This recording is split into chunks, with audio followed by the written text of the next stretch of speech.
Assalamualaikum warahmatullahi wabarakatuh. Sebelumnya, perkenalkan saya Yugen Cahya dengan NIM Mahir 260. Saya akan menjelaskan mengenai analisis risiko pada PT Telekomunikasi Indonesia atau biasanya disebut juga dengan PT Telkom.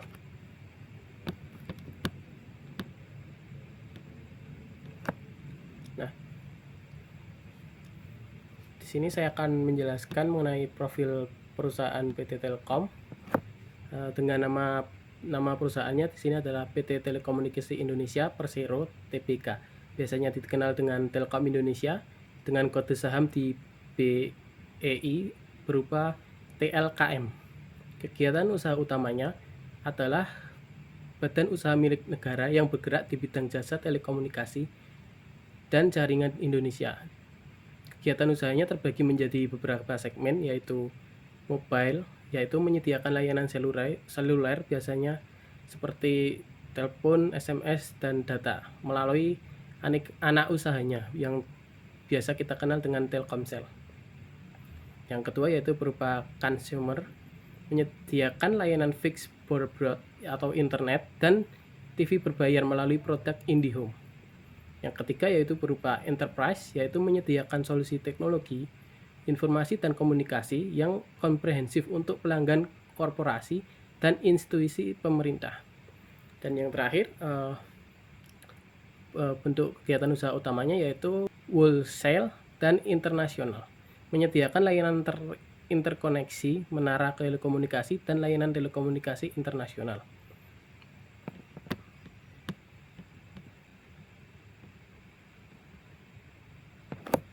Yang berikutnya saya akan menjelaskan identifikasi risiko pada perusahaan PT Telkom. Di sini ada beberapa jenis risiko, diantaranya yaitu risiko kepatuhan. Dari sisi kepatuhan terdapat kemungkinan perubahan regulasi dari pemerintah, khususnya Kementerian Kominfo, yang dapat mempengaruhi kebijakan tarif, kewajiban pembangunan jaringan, hingga pengelolaan frekuensi. Ketidakpastian dalam mematuhi regulasi baru ini bisa berakibat pada sanksi atau denda yang signifikan. Selain itu, Telkom juga menghadapi risiko pelanggaran Undang-Undang Perlindungan Data Pribadi atau UU PDP dengan jutaan data pelanggan yang dikelola setiap hari. Kegagalan dalam menjaga keamanan dan privasi dapat menimbulkan dampak hukum, reputasi, dan finansial yang tidak kecil. Risiko berikutnya yaitu risiko pengendalian. Di aspek pengendalian, salah satu risiko utamanya adalah lemahnya kontrol tata kelola dalam proyek investasi berskala besar, seperti pembangunan infrastruktur 5G dan pusat data. Jika pengawasan tidak optimal, proyek dapat mengalami pembengkakan biaya atau keterlambatan yang menghambat kinerja keuangan. Risiko lain yang perlu diwaspadai adalah celah dalam sistem keamanan internal. Akses tidak sah dari pihak internal dapat berujung pada kebocoran data atau tindak kecurangan yang merugikan perusahaan. Risiko berikutnya yang dihadapi oleh PT Telkom yaitu risiko bahaya, di mana Telkom dihadapkan pada ancaman serangan cyber dan peretasan data yang semakin kompleks. Serangan seperti ransomware atau DDoS yang mengganggu layanan hingga melumpuhkan sistem operasi. Selain itu, risiko kerusakan infrastruktur akibat bencana alam seperti gempa bumi, banjir, atau sabotase juga dapat menimbulkan gangguan besar terhadap jaringan dan layanan pelanggan. Dan risiko yang terakhir yaitu berupa risiko peluang atau opportunity risk, di mana PT Telkom itu menghadapi persaingan yang semakin ketat di industri telekomunikasi. Munculnya pesaing baru dan penyedia layanan berbasis digital menuntut Telkom untuk terus berinovasi agar tidak kehilangan pangsa pasar. Di sisi lain, perusahaan juga menghadapi risiko gagal beradaptasi terhadap perkembangan teknologi baru seperti Internet of Things atau IoT dan Artificial Intelligence atau AI dan komputasi awan atau cloud. Keterlambatan dalam mengadopsi teknologi ini dapat mengakibatkan hilangnya peluang pendapatan baru.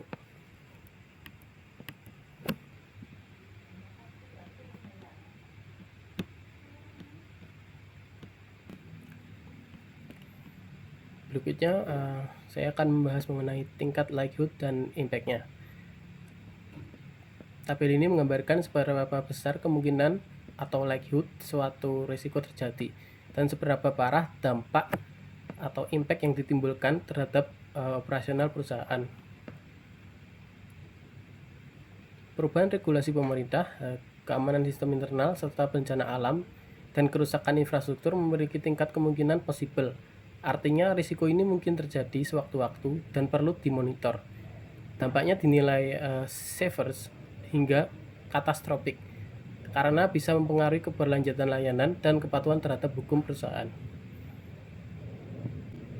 Pelanggaran undang-undang perlindungan data pribadi dan kegagalan adaptasi teknologi masuk ke dalam kategori likely, yang berarti peluang kejadiannya cukup tinggi. Dengan implementasi UU perlindungan data pribadi dan perkembangan teknologi yang cepat, risiko ini semakin penting untuk diantisipasi. Serangan cyber dan peretasan menempati posisi paling kritis, sehingga likelihood almost certain dan dampak severe. Ini menunjukkan bahwa ancaman cyber sangat nyata dan hampir pasti terjadi, sehingga perlu penanganan prioritas melalui penguatan keamanan digital. Yang berikutnya, ketatnya persaingan usaha juga memiliki tingkat kemungkinan yang sama, yaitu almost certain dengan dampak yang severe. Hal ini menggambarkan dinamika kompetitif di industri telekomunikasi yang semakin intens, terutama dengan munculnya pemain baru dan perubahan perilaku pelanggan.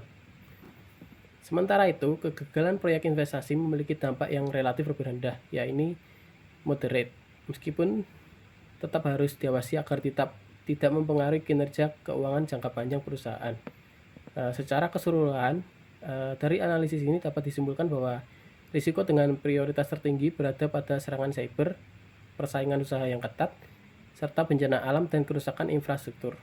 Karena kombinasi antara peluang terjadinya yang tinggi dan dampaknya yang sangat besar terhadap keberlangsungan layanan Telkom Indonesia.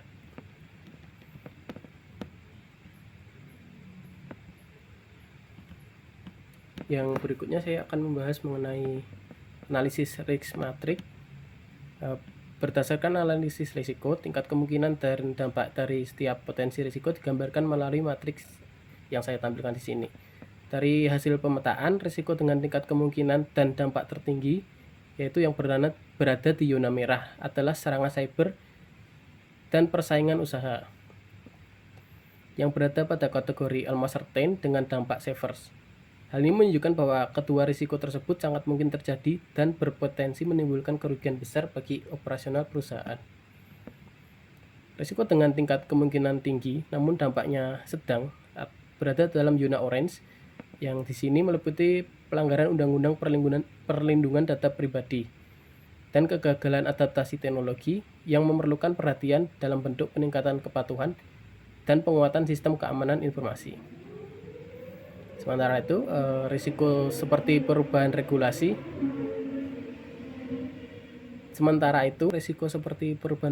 dan kelemahan sistem keamanan internal dikategorikan sebagai possible severe, menandakan perlunya strategi mitigasi dan pemantauan berkala terhadap perubahan kebijakan eksternal maupun kelemahan internal. Di sini kegagalan tata kelola proyek dikategorikan sebagai possible moderate, yang artinya mungkin terjadi tapi dampaknya itu sedang. Dan yang berikutnya yaitu ada bencana alam termasuk ke dalam risiko yang berdampak sangat besar atau katastrofik, namun dengan kemungkinan yang relatif lebih rendah. Untuk kategori risiko-risiko di atas itu menunjukkan tingkat keseringan terjadinya dan dampaknya bagi perusahaan. Secara keseluruhan, pemetaan ini membantu organisasi dalam menentukan prioritas mitigasi dengan fokus utama pada risiko yang berada di zona merah dan oranye, agar dapat diminimalisir dampaknya terhadap keberlangsungan layanan dan reputasi perusahaan.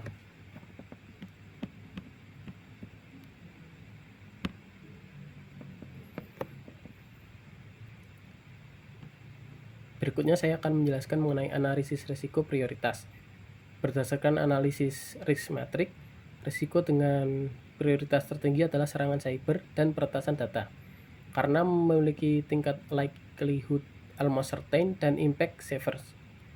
Serangan cyber telah menjadi ancaman nyata bagi PT Telkom. Contohnya pada September 2025, notifikasi misterius berupa "No system is safe" muncul di aplikasi My Telkomsel. Namun Telkomsel mengklarifikasi bahwa ini adalah gangguan sistem dan tidak mempengaruhi keamanan data pelanggan. Sebelumnya pada Mei 2025 ada dugaan peretasan yang bocor mengenai data pelanggan melalui server panel manajemen SIM Telkomsel yang diklaim dijual di dark web. Dampak kejadian ini tidak hanya pada operasional namun juga mempengaruhi kepercayaan pelanggan. Telkom Indonesia telah menanggapi risiko ini dengan memperkuat sistem keamanan cyber melalui pembentukan Telkom Security Operation Center atau SOC, penerapan multi-layer security, serta peningkatan audit sistem secara berkala. Langkah-langkah ini menunjukkan bahwa perusahaan menyadari pentingnya perlindungan data dan ketahanan digital di tengah ancaman global yang terus berkembang.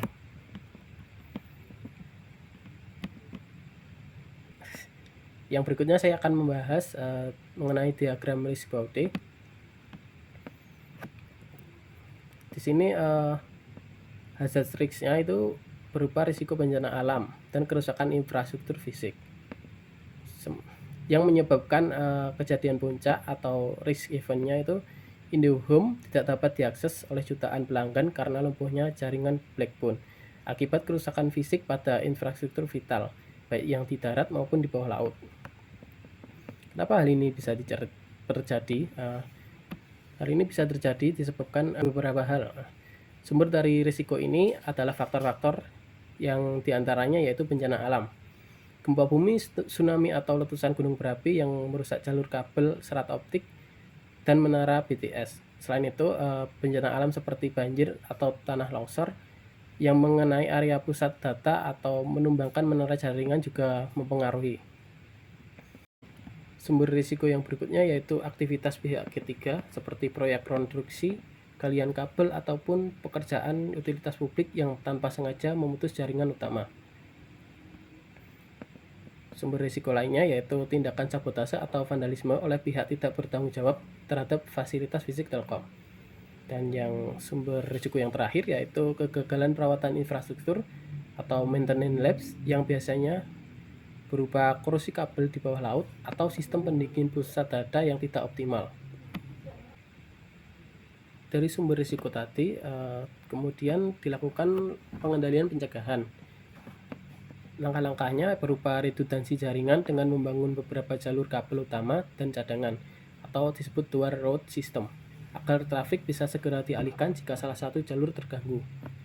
Langkah yang berikutnya yaitu menyediakan desain infrastruktur yang tahan bencana seperti penggunaan kabel bawah laut berlapis baja dan menara BTS dengan struktur tahan gempa.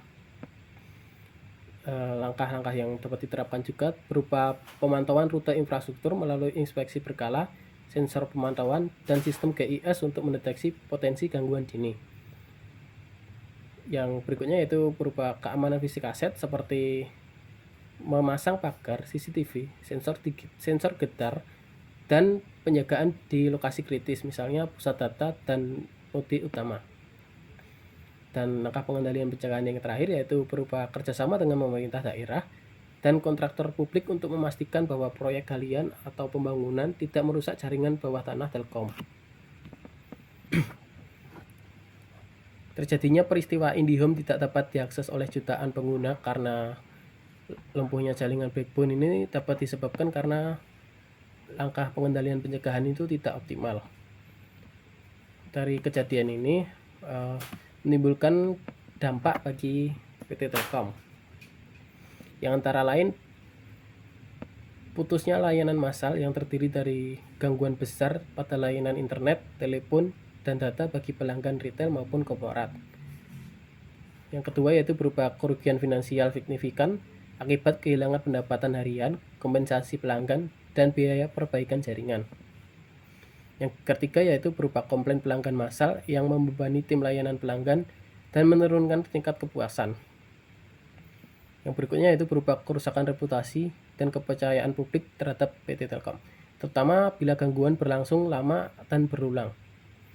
Dan yang terakhir yaitu berupa potensi penalti dari mitra bisnis ataupun lembaga pemerintah karena kegagalan memenuhi SLA, yaitu Service Level Agreement. Nah, agar dampak dari peristiwa itu tidak terlalu besar, langkah-langkah yang dilakukan oleh PT Telkom untuk mengurangi dampak dari kejadian tersebut yaitu mengaktifkan sistem pemulihan bencana atau Disaster Recovery Plan untuk mengalihkan traffic melalui jalur alternatif dan menjalankan automatically failover ke sistem cadangan dalam waktu singkat. Yang berikutnya yaitu menggerakkan tim reaksi cepat atau rapid response team yang siap siaga 24 jam untuk menangani gangguan fisik di lapangan serta mempercepat proses pemulihan jaringan. Yang berikutnya itu melaksanakan manajemen komunikasi krisis dengan menyampaikan informasi secara terbuka kepada publik dan pelanggan mengenai penyebab gangguan, area terdampak, serta estimasi waktu pemulihan. Yang berikutnya yaitu memanfaatkan asuransi aset infrastruktur sebagai bentuk perlindungan finansial untuk menanggung sebagian kerugian akibat bencana ataupun kerusakan berat. Dan yang terakhir, melakukan evaluasi pasca insiden atau post incident review untuk menganalisis penyebab utama dan memperkuat pencegahan di masa depan. Sekian presentasi dari saya. Assalamualaikum warahmatullahi wabarakatuh.